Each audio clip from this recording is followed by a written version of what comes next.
வணக்கம் நண்பர்களே. லட்சுமி சீரியல் செம பரபரப்பாக போயிட்டு இருக்குன்னே சொல்லலாங்க. பரபரப்பான கட்டத்தில் பார்த்தோன்னா நம்ம அம்பிகா அம்மாவுக்கு உண்மை தெரிய வருது.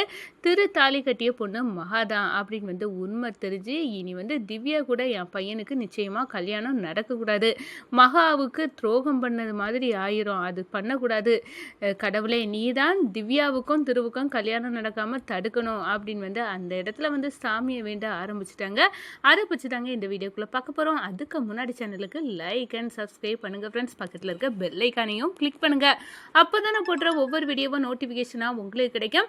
வாங்க ஃப்ரெண்ட்ஸ் வீடியோக்குள்ளே போகலாம். ஃபர்ஸ்ட் எடுத்த உடனே பார்த்தோன்னா சும்மா அதிரடியான பரபரப்பு கட்டம் தான். பரபரப்பான கட்டத்தில் பார்த்தோன்னா நம்ம மகா திருவுக்கு கால் பண்ணி நீங்கள் கண்டிப்பாக வரணும், தாலியில் குங்குமம் வச்சு விட்டாதான் இந்த பரிகாரம் நிவர்த்தி ஆகும், நீங்கள் கண்டிப்பாக வரணும், உங்களுக்கு இருக்க தோஷம் இதெல்லாம் அப்போ தான் போவோம் அப்படின்னு அந்த இடத்துல சொல்லு நேரம் 10 நிமிஷம் தான் நிற்பேன், அதுக்கு முன்னாடி பிறகு 1 நிமிஷம் கூட என்னால் நிற்க முடியாது, ஏன்னா யாராவது நம்ம 2 பேரும் சேர்ந்து பரிகாரங்க பூஜையில் நிற்கிறதுக்கு பார்த்துட்டாங்கன்னா பிரச்சனை தான் அப்படின்னு அந்த இடத்துல சொல்கிறாங்க. நீங்கள் பயப்பட மாதிரி ஒன்றும் ஆகாது, 10 நிமிஷம் போதும், அதுக்குள்ளே நான் பரிகாரத்தை முடிச்சிடுவேன், நீங்கள் வந்துட்டா மட்டும் போதும் அப்படின்னு அந்த இடத்துல மகா கொஞ்சம் சந்தோஷப்படுறாங்க. ஏன்னா வருவாங்களா வரமாட்டாங்களா அப்படின்னு குழப்பத்தில் இருந்தவங்களுக்கு ஒரு முடிவு கிடச்சிட்டு இந்த சைடை பார்த்தோன்னா நம்ம மகா அந்த துர்க்கையம்மன் சன்னதியில் நின்று அந்த பரிகாரத்தை செய்யறதுக்கு தயாராகிறாங்க. இதை நம்ம அம்பிகா அம்மாவுக்கு தெரிஞ்ச குருக்கள் பார்த்துறாங்கன்னு சொல்லலாம். உடனே கால் பண்ணி நீங்கள் உடனே வாங்க, உங்கள் பையனு தாலி கட்டிய பொண்ணு அந்த பரிகார பூஜையை செய்துட்டு இருக்காப்புல, நீங்கள் வண்டியெல்லாம் கையுங்களவுமா பார்த்துடலாம் அப்படின்னு சொல்கிறாரு. தாயே நான் இன்னைக்கு கண்டிப்பாக என் பையன் தாலி கட்டின அந்த பொண்ணை நான் சந்திச்சே தீரணும் அப்படின்னு அந்த இடத்துல அம்பிகா அம்மா ஒரு ஆட்டோவை பிடிச்சிட்டு வேகமாக வர ஆரம்பிச்சுட்டாங்க அப்படின்னே சொல்லலாம். இந்த சைடு பார்த்தோன்னா நம்ம திருவோம் இவ பரிகாரம் அது இதுன்னு சொல்லி நம்மளை ஒரு வழி படுத்திடுவா போலுக்கு இந்த மகா. இவளுக்கு அதுலெல்லாம் ஓவர் நம்பிக்கை, நம்ம போகாட்டுனா அது வேற கண்ணை கசக்கிட்டு நிற்பா அப்படின்னு சொல்லிக்கிட்டு நம்ம திருவம் யாருக்கும் தெரியக்கூடாது அப்படின்னு அந்த இடத்துல கோயிலுக்கு வாசலில் வந்தாச்சு. நம்ம திவ்யா பார்த்தானா என்ன ஆகும், அதுக்கு முன்னாடி இந்த பரிகாரத்தை முடிச்சுக்கிட்டு பேரணும் அப்படின்னு ஒரு மனசுக்குள்ளே ஒரு படபடப்பு நம்ம திருவுக்கிட்ட இருக்குது. இந்த சைடு பார்த்தோன்னா நம்ம மகா வந்துட்டார்.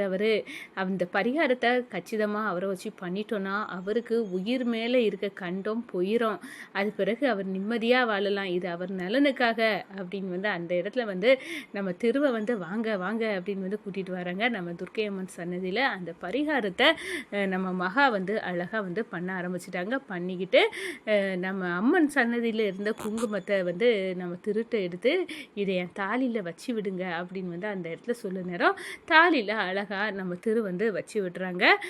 ஒரு கட்டத்தில் பார்த்தோன்னா இந்த பாருமா நீ பரிகாரத்தை நல்லபடியாக முடிச்சிட்ட, நீ உன் கணவரோட கை கோர்த்து அந்த பிரகாரத்தை 3 வாட்டி நீ போய் சுற்றிட்டு வா அப்படின்னு அந்த இடத்துல குறுக்கள் சொல்ல நேரம் அடடா டைம் போயிட்டே இருக்குது, யார் கண்ணிலையும் படக்கூடாது, இதை தான் சொன்னால் அந்த பரிகாரத்தை நம்ம அப்படி யாருக்கும் தெரியாமல் முடிச்சுட்டு வந்துடலான்னு பார்த்தா இப்போ பிரகாரத்தை வேற இவ கூட கை கோர்த்து சுத்தனமாக்கும் அப்படின்னு சொன்னாரு. இந்த பாருங்க இன்னையோடு இந்த பரிகாரம் முடிஞ்சு, அதனால உங்கள் மேலே உங்களுக்கு உயிர் மேலே இருக்க கண்டம் எல்லாம் போயிடும், அதை மனசில் வச்சுட்டு உங்கள் நலனுக்காக தான் நீங்கள் கூட கொஞ்ச நேரம் தானே இந்த பரிகாரத்தை சுற்றிட்டு வந்துடுவோம் அப்படின்னு சொன்னாரம். சரி சரி வா போகலாம் அப்படின்னு அந்த இடத்துல சுற்ற ஆரம்பிச்சிட்டாங்க. இந்த சைடு பார்த்தோன்னா நம்ம அம்பிகா அம்மா என்ட்ரி கொடுக்காங்க. ஒரு கட்டத்தில் பார்த்தோன்னா நம்ம குருக்களுக்கு கால் பண்ணுறாங்க. இந்த பாருங்க ஐயா நான் கோயிலுக்கு வந்துட்டேன், இப்போ அந்த பொண்ணு என் பையன் தாலி கட்டின பொண்ணு எங்கே இருக்கா, அம்மா துர்க்கையம்மன்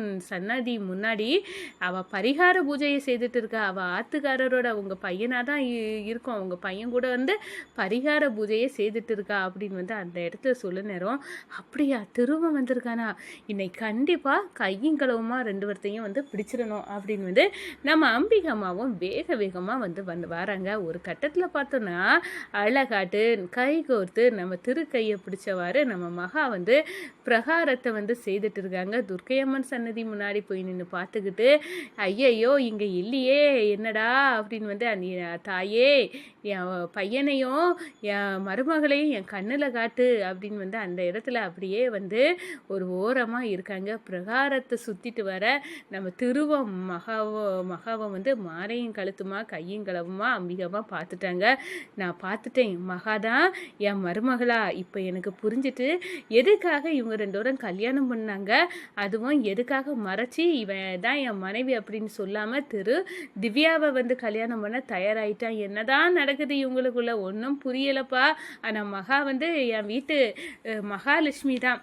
அவள் கண்டிப்பாக நல்ல பொண்ணு, அவள் எந்த தப்பும் பண்ண மாட்டான், என் பையன் கூட அப்படிதான் அப்படின்னு வந்து அந்த இடத்துல நினச்சிட்டு இவங்க கண்ணில் பட்டு அவங்களுக்கும் நம்ம கஷ்டத்தை உண்டாக்கிடக்கூடாது அப்படின்னு ஒரு ஓரமாக கோயில் தூண் பின்னாடி வந்து ஒளிஞ்சு நிற்கிறாங்க நம்ம அம்பிகாமா. இந்த சைடு பார்த்தோன்னா வந்து நம்ம திருவும் மகாவும் அழகாக வந்து பிரகாரத்தை சுற்றி முடிச்சுட்டு சரி இந்த பரிகார பூஜையும் முடிச்சிட்டோம் அப்படின்னு வந்து அந்த இடத்துல வந்து கிளம்ப ஆரம்பிச்சிட்டாங்க. நம்ம மகாவும் வந்து கிளம்புறாங்கன்னு சொல்லலாம். இந்த சைடு நம்ம அம்பிகாமா கிட்ட வந்து குருக்கள் வந்து கேட்குறாங்க, என்னம்மா உங்கள் பையனையும் மருமகளையும் வந்து பார்த்தீங்களா என்ன அப்படின்னு வந்து கேட்க நேரம், பார்த்தீங்க சாமி அப்படின்னு வந்து சொல்ல நேரம், உங்கள் மருமகளை உங்களுக்கு தெரிஞ்சுட்டா அப்படின்னு கேட்க நேரம், என் வீட்டில் தான் சாமி அந்த பொண்ணு இருக்குது, ஆனால் என் பையன் இவ கழுத்தில் தாலி கட்டுனானே எனக்கு தெரியலை, இன்னைக்கு தான் நான் கண்டுபிடிச்சேன், நல்ல வேலை சாமி என் கண்ணில் வந்து பட்டுட்டா அப்படின்னு வந்து அந்த இடத்துல சொல்கிறாங்க.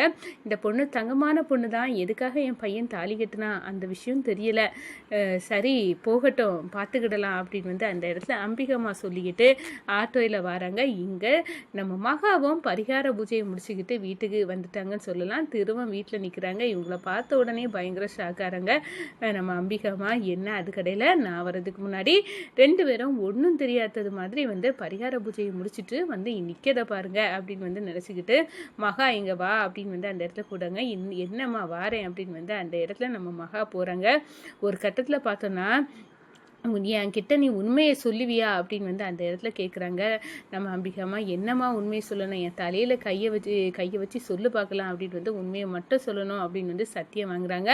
இந்த பாரு, என் பையன் தாலியை கட்டின பொண்ணு நீ தான் அப்படின்னு வந்து நான் கோயிலுக்கு வந்து நீங்கள் 2 பேரும் சேர்ந்து கைகோர்த்து பரிகார பூஜையை செய்ய நேரமே கவனிச்சிட்டேன். இப்போ சொல்லு, என்ன காரணத்துக்காக என் பையன் உன் கழுத்தில் தாலி கட்டினா?